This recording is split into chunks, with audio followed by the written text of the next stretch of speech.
Akkamittiin STC Baankii irraa gara STC Baankiitti dabarsuu dandeenya? Gaaffiin kun gaaffii ijoollee baay'eeti. Assalaamu alaikum wa rahmatullahi wa barakaatu. Akkam jirtan? Hordoftoonni chaanaalii YouTuubii Nuuf Rabbi Akkaadaamii nagaamni rahmaan Rabbii bakka isin jirtan isinirraa jiraatu annagaa kiyya alhamdulillah. Egaan gaaffii ijoollee baay'ee kan ta'e STC Baankii nuuf hojjedhu jettanii waan nagaafataa jirtanuuf anis kanuma sababeeffachuudhaan viidiyoo isiniif waraabeetiin jira kan isinirraa eegamu viidiyoo kan laayikii sheerii gochuudhaan yoo subscribing godhan immoo subscribe godhaa comment irrattis immoo waan isiniif hojjechuu qabu qaxxaayii waan isiniif hojjechuu qabu comment irratti na barreessuu irraanfatinaa yaada keessanis na barreessaa yaadni keessan na jajjabeessa gadi ta'e jennaan amma kallattumaan gara viidiyoo jalqabaa akkaawuntii keenya irra seennaa kanaan STC irraa gara STC dabarsuu gatii barbaanne jennaan STC tuqanna jechuudha. Namoonni STC fayyadamtan akkuma hojjedhuun tartiibaan aduuka deemaa. Paaswoordii keenya isin galchina.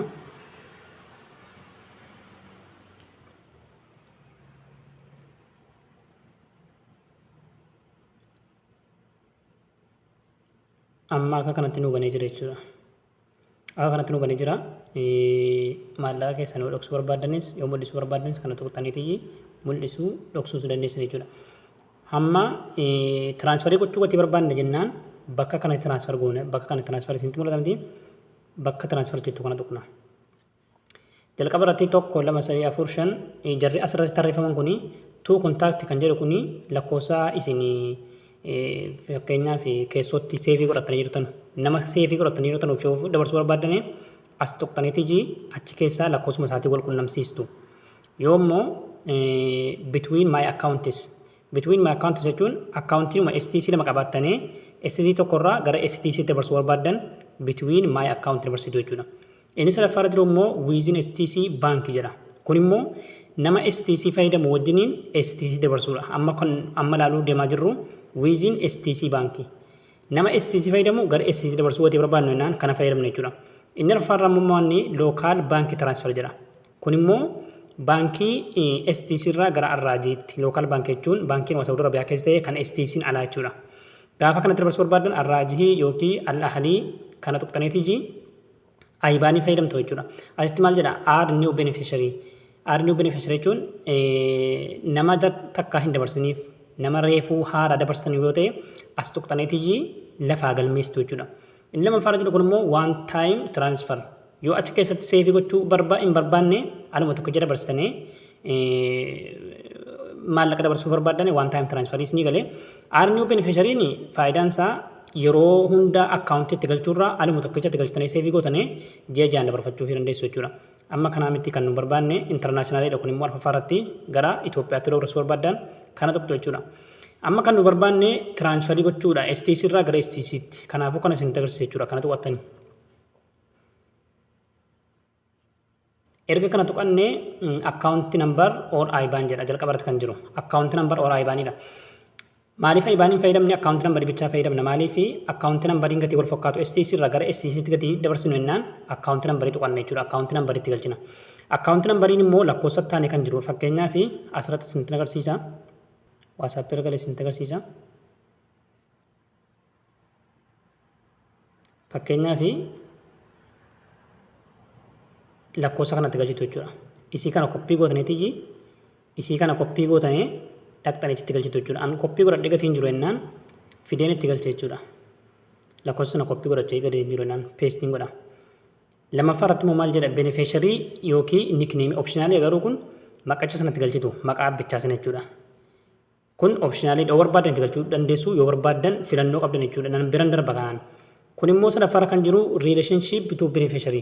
Hariiroon ati nama dabarsuuf deemtu kun waliin qabdu maal siin jedha. Kanaafuu tuqni ilaalla. Relatives, friends, personal, household, business, employees siin jedha. Jalqabuma irratti kan jiru kana ilaalla jechuudha friendsiidha yookiin immoo personal jechuus hin dandeenya. Garuu an jalqaba irratti friendsiidhaan tuqadha jechuudha.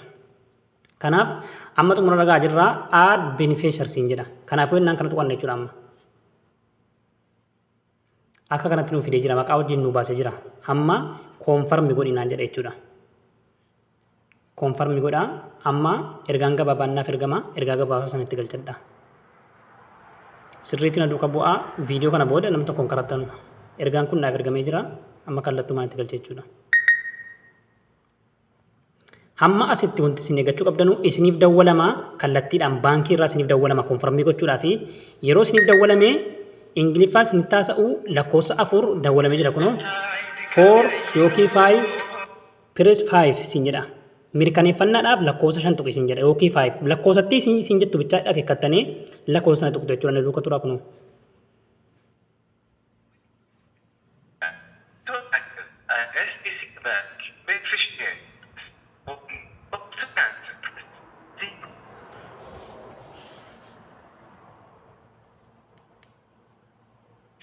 You didn't make any search. Please to confirm, press 1. Press 0. Yes, active. lakkoofsa tokko tuqanna jechuudha. Amma mirkanaa'aa jira jechuudha. Press 1 gatii jedhe jennaan isanni lakkoofsa inni jalqaba irratti jiinu waamee jitu tuqanna jechuudha. Hamma akkanatti ta'ee jira. Hamma maal isin jedha konfirmii gootaneettu amma seefii gootaneetti jechuudha akkaawuntii abbichaa sana. Hamma sin xumuramne make a transfer sin jedha. Deemitii transferii kan kee godhira nammoo sin jedha. Kanaaf as tuqxan erga inni isinii dawwalamee mirkaneeffannoo tuqxanii kaataneetii make a transfer sin jedha. As tuqxan jechuudha. Hamma maqaan isaa wanti hundi galmaa'ee jira. Maqaan isaa Muhammad Adam Muhammad sin jedha. Maallaqa hamma dabarsuu fi barbaadde itti galchisiin jedha. Kanaaf maallaqa hamma dabarfachuu barbaadde itti galchitu jechuudha. Ani isinitti agarsiisuuf gatii ta'e jennaan 108 dheetu mallaala 105 yookiin immoo akkanuma jedhee itti galche jechuudha. Eessa tuqnaa? Asirra tuqneetii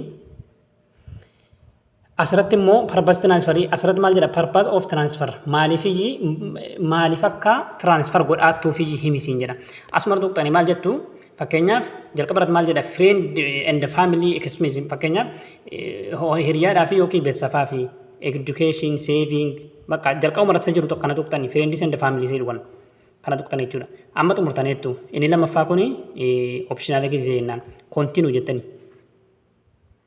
Hamma xumurarra geenye irra gaammalaa konfirmii gootan immoo hammas ergaa gabaabaa isin ergama ergaan gabaabaan kun ergamee jennaan xumurameera jechuudha. Argitanii xumurameera jechuudha.